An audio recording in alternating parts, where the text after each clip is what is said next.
എന്താ അമ്മേ? അങ്ങനെ വിളിക്കരുത് എന്നെ. ഒരിക്കൽ നിന്റെ അമ്മയായിട്ട് എന്റെ ജീവിതം തകർത്തു. ഇപ്പൊ നീയായിട്ട് എന്റെ മോളുടെ ജീവിതം തകർക്കരുത്.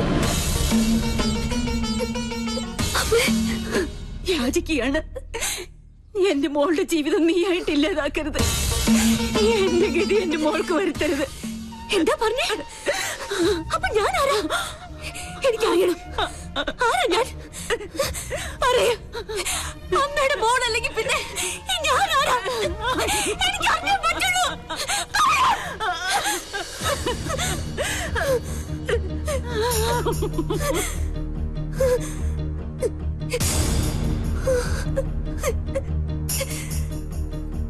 മോളെ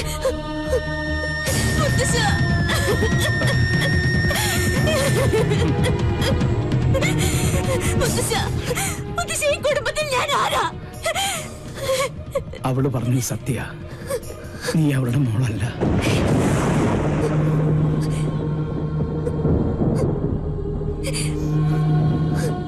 എന്നെങ്കിലും നീ അറിഞ്ഞിരിക്കേണ്ട ഒരു സത്യം മനഃപൂർവ്വം നിന്നിൽ നിന്നും മൂടി വെക്കുകയായിരുന്നു. നിന്റെ അച്ഛനു വേണ്ടി, എന്റെ മോന് വേണ്ടി, അവളുടെ ഭർത്താവിന് വേണ്ടി. അന്ന് നിന്റെ അച്ഛൻ പൂനെയിലായിരുന്നു, രാജലക്ഷ്മി ഡൽഹിയിൽ.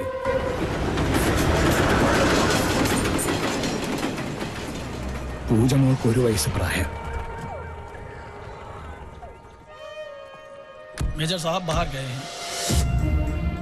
എനിക്കറിയാം ഇപ്പൊ എവിടെയാണെന്ന്. വണ്ടി എടുക്ക. രാജലക്ഷ്മി, എന്താ ഇത്? അവൻ എന്തായാലും ഇങ്ങോട്ട് വരും. അപ്പൊ നമുക്ക് കണ്ടാ പോരാ. എനിക്ക് ഇപ്പൊ തന്നെ നേരിൽ കാണണം.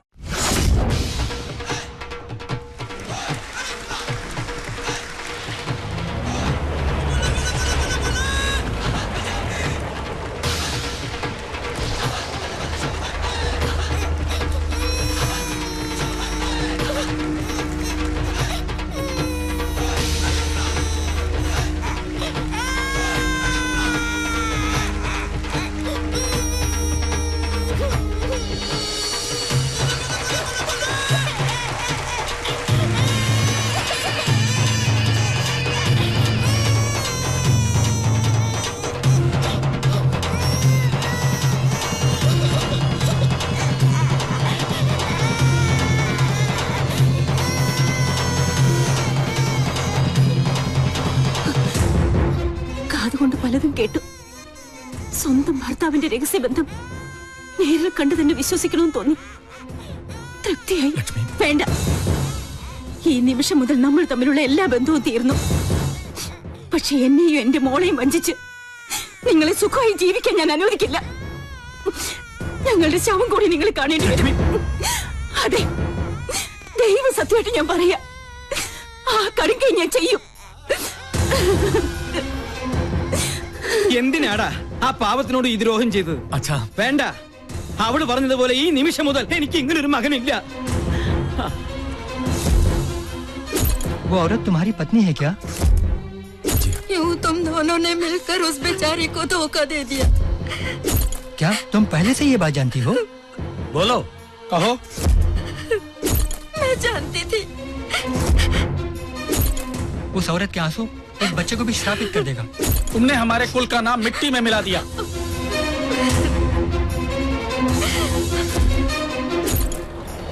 അന്ന് രാത്രിയാണ് ആ ദുരന്ത വാർത്ത ഞങ്ങൾ അറിഞ്ഞത്.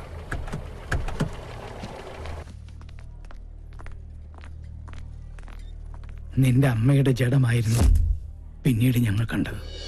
ചെയ്ത തെറ്റിന്റെ ശിക്ഷ ഇരുവരും സ്വയം ഏറ്റെടുത്തു.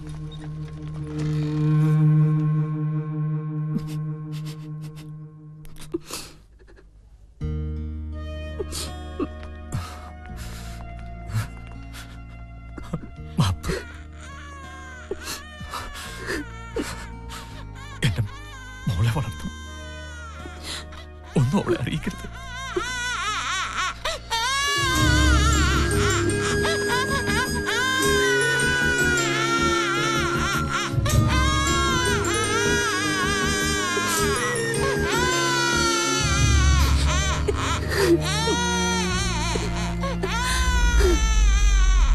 അന്ന് നെഞ്ചിലേറ്റിയതാ അവൾ നിന്നെ. പിറ്റേന്ന് നിന്റെ അച്ഛനും മരിച്ചു. സ്വന്തം മോളെ പോലെ ഒന്നും അറിയിക്കാതെ തന്നെ വളർത്തിയത്. ഒരു നിമിഷം അവള് വാവിട്ട് പറഞ്ഞുപോയി. അപ്പൊ ഈ വീട്ടില് ഞാൻ ആരുമല്ലേ? എന്താ നീ പറയണേ? നീ എത്ര വളർന്നാലും എന്റെ മോൻ അന്ന് ഏൽപ്പിച്ച ആ കൈക്കുഞ്ഞായിട്ട് നിന്നെ ഞങ്ങൾ കണ്ടിട്ടുള്ളൂ. അറിഞ്ഞു തന്നെയാ നിന്റെ എല്ലാ കുസൃതിത്തരങ്ങൾക്കും ഈ മുത്തച്ഛൻ കൂട്ടുനിന്നത്. സ്വന്തം മോളല്ല, എന്നിട്ടും എത്ര വാത്സല്യത്തിന് എന്നെ വളർത്തിയത്. അമ്മയെ എന്തുമാത്രം ഞാൻ വേദനിപ്പിച്ചിട്ടുണ്ട്. ഈ ഞാൻ കാരണമല്ലേ അമ്മയുടെ ജീവിതം പോലും ഇങ്ങനെയായത്?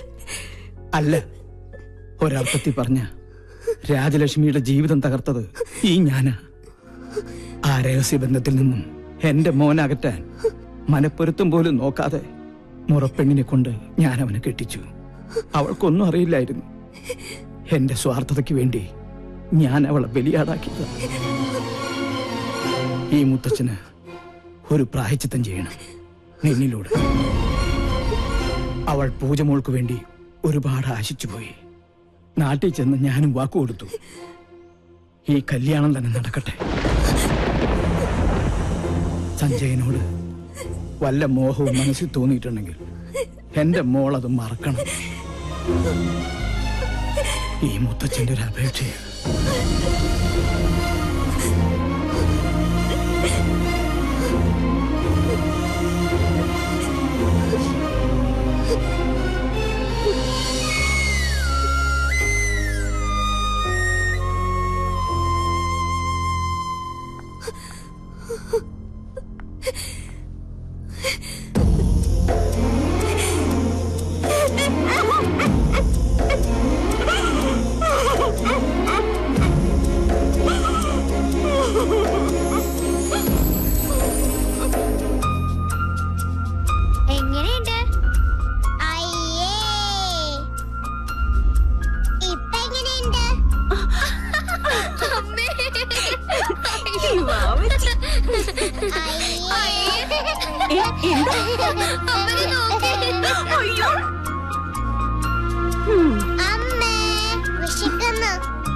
എന്ത് വേഷമാടി ഇത്?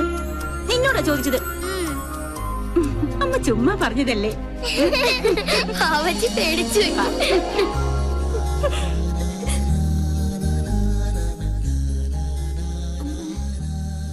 എന്താ മോളെ? മോള് ഉറങ്ങിക്കോ.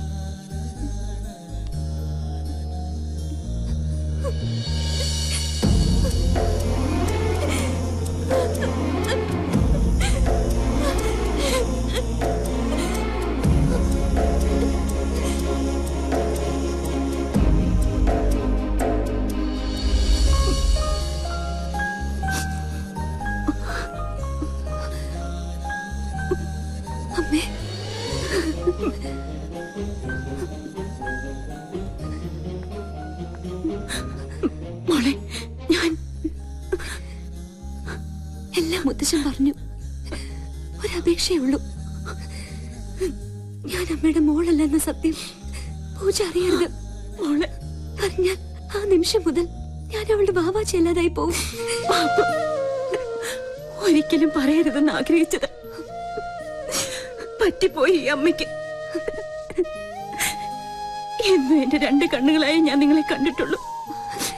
ഇനിയും അങ്ങനെ കാണാൻ പറ്റുള്ളൂ. പറയേ, എന്റെ മോൾക്ക് അവനെ അത്രയ്ക്ക് ഇഷ്ടമാണോ? എന്ത് മണ്ടത്തിന് എന്റെ അമ്മ പറയണേ? ഞാൻ വെറും ഒരു കോമാളി. അമ്മയുടെ ഭാഷയിൽ പറഞ്ഞ താൻ തോന്നിയായി മരങ്കേറി പെണ്ണിന് അത്ര സെന്റിമെന്റ്സിലൊന്നും ഒരു താല്പര്യമില്ല. മനസ്സിലായോ? ഇതൊക്കെയാ മരമാക്രിയുണ്ടല്ലോ സഞ്ജു, അവനെ പറ്റിക്കാനാ. എന്റെ അമ്മക്കിളി ഒന്ന് ചിരിച്ചേ. ദേ വന്നു മണവാട്ടിപ്പെണ്ണ്. ഒരു ഗുഡ് ന്യൂസ്, എന്നെ കെട്ടിച്ചൂടാൻ പോവാ. പൊടി സത്യം. ആ കോന്തൻ ആരാന്നറിയോ? നമ്മുടെ സഞ്ജു.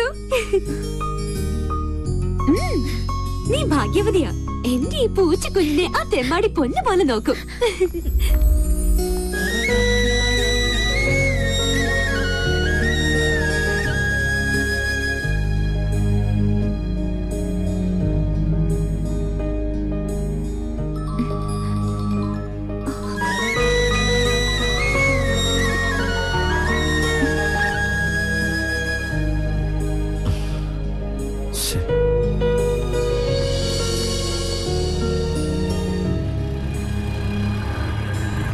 എന്തായി, കിട്ടിയോ?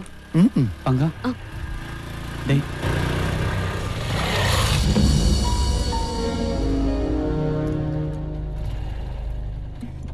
Hi lieutenant commander, how are you? ഞാൻ ഒരുപാട് നിന്നെ ട്രൈ ചെയ്തു. നീ എന്താ ഫോൺ എടുക്കാൻ? സോറി, സ്വല്പം തിരക്കിലായി പോയി. എന്താ പ്രശ്നം? നീ ഈ ലോകത്തൊന്നും അല്ലേ, കാര്യങ്ങളൊക്കെ തകിടം മറിഞ്ഞു. എന്ത് പറ്റി? എന്റെ വീട്ടുകാരും നിന്റെ വീട്ടുകാരും കൂടി കല്യാണമൊക്കെ നിശ്ചയിച്ചു. പെണ്ണാരാന്നറിയോ? പൂജ. ആ, കൺഗ്രാറ്റ്സ്, ഞാനും അറിഞ്ഞു. എന്നിട്ട് നീയൊന്നും പറഞ്ഞില്ലേ? എന്ത് പറയാൻ? അല്ല, നമ്മള് തമ്മില് ഇഷ്ടമാണെന്നുള്ള കാര്യം. ആണോ എന്ന് നീ വിശ്വസിച്ചു? അപ്പൊ എന്റെ ദൗത്യം സക്സസ്. ഓർമ്മയുണ്ടോ നിന്റെ ആ എൻട്രി? അന്ന് ഈ യൂണിറ്റ് അംഗങ്ങളുടെ മുമ്പിൽ നിന്ന് എന്നെ തട്ടിക്കൊണ്ടുപോയി മണ്ടൻ കിരീടം അണിയിച്ച് നീ ഹീറോയിസം കാണിച്ചു. അതെ, കടുവായെ പിടിച്ച പഴയ കിടുവ മറക്കാൻ പറ്റുമോ? അന്ന് ഞാൻ ചാലഞ്ച് ചെയ്തതായിരുന്നു, ഇതേ യൂണിറ്റ് അംഗങ്ങളുടെ മുമ്പിൽ നിന്നെ ഒന്ന് ഫോൺ ആക്കണമെന്ന്. അത് സാധിച്ചു. അല്ല, മനസ്സിലായില്ല. സത്യത്തിൽ ഇവിടെ എന്താണ് സംഭവിച്ചത്? അത് ഞങ്ങൾ തമ്മിലുള്ളൊരു സീക്രട്ട് പ്ലേയാ. ഏയ്, മത്സരത്തിൽ കോംപ്ലക്സ് പാടില്ല. ഫോൺ ആയത് സമ്മതിക്കാൻ എന്താ എത്ര മടി?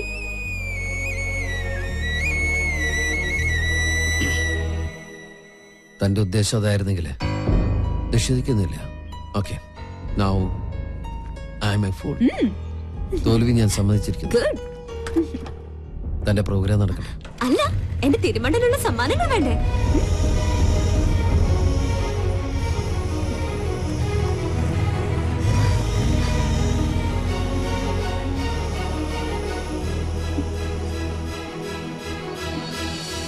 ഇപ്പോ അയാള് വെറും മണ്ടൻ, നീ മിടുക്കി.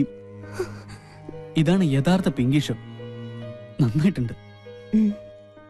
പൂജയുടെ കല്യാണം നടക്കണം. ആ ഒരു ലക്ഷ്യം മാത്രമേ ഇപ്പൊ എന്റെ മനസ്സിലുള്ളൂ. നീ കരുതുന്നുണ്ടോ നിന്റെ ഈ പ്രകടനങ്ങളൊക്കെ അയാള് പൂർണ്ണമായും വിശ്വസിച്ചു? അത്രയ്ക്ക് മണ്ടനല്ല അയാള്. പക്ഷേ എങ്ങനെയെങ്കിലും അവനത് വിശ്വസിപ്പിച്ചേ പറ്റൂ.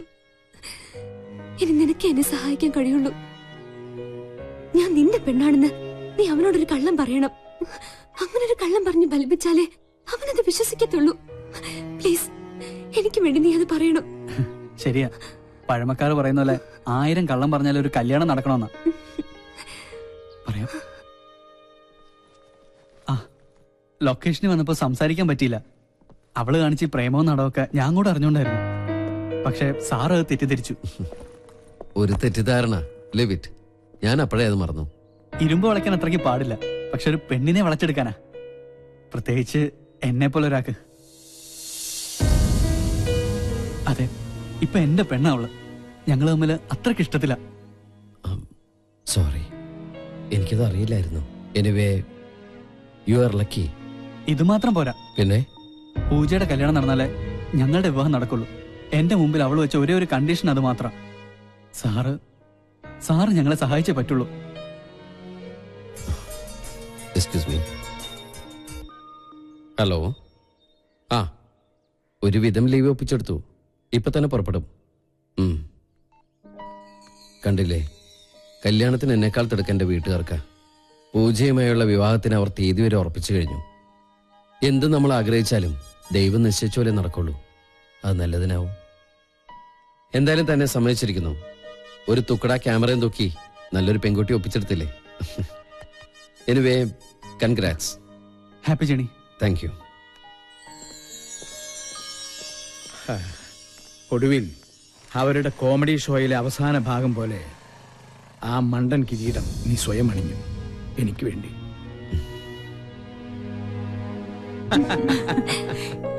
രാജലക്ഷ്മി, കല്യാണത്തിന് ഇനി വിരലിൽ എണ്ണാവുന്ന ദിവസങ്ങളേ ഉള്ളൂ.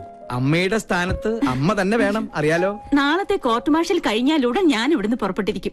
നീ കൂടെ ഒപ്പുണ്ടെങ്കിൽ ഒരു രസമുള്ളൂ.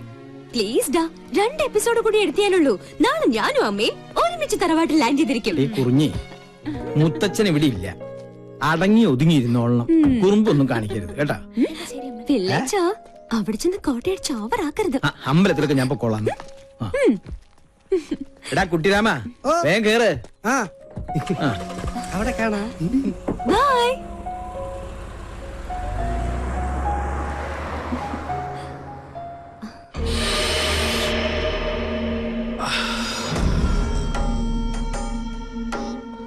സ്റ്റീഫൻ ജിക്ക് ശിക്ഷ വാങ്ങി തന്നിട്ട് നാളെ അവള് പോവാ. മോളുടെ കല്യാണം ആഘോഷിക്കാൻ. നാളത്തെ കോർട്ട് മാർഷൽ അവൾ അറ്റൻഡ് ചെയ്ത പിന്നെ இல்ல இந்த ஸ்டீஃபன் உயிரோட இருக்க வரைக்கும் அது நடக்கும்ல.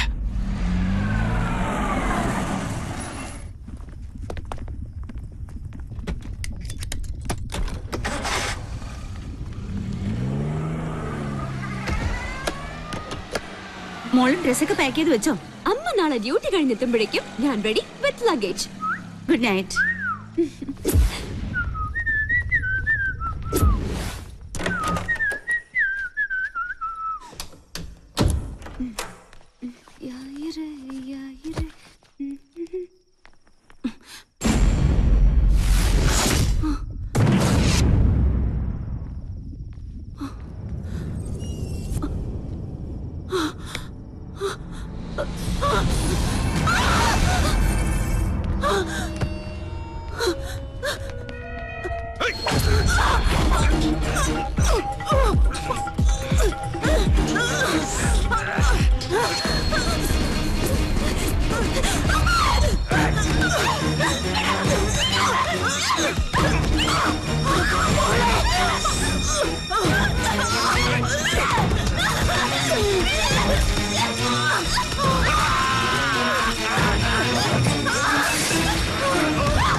സഞ്ജയനോടൊപ്പം ഇപ്പൊ ഇങ്ങെത്തും. ആ ഇതാ വന്നല്ലോ.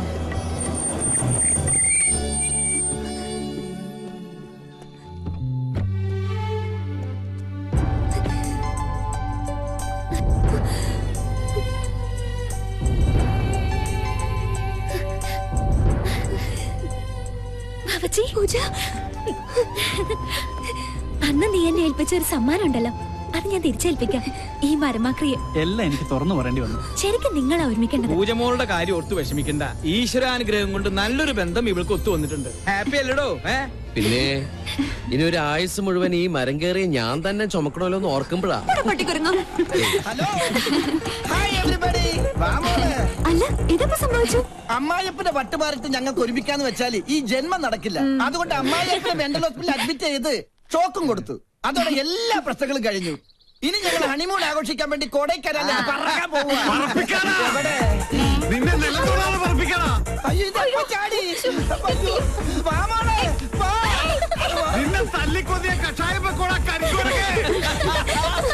പറക്കൽ എന്ന് പറഞ്ഞ ഇതാ പറക്കല്.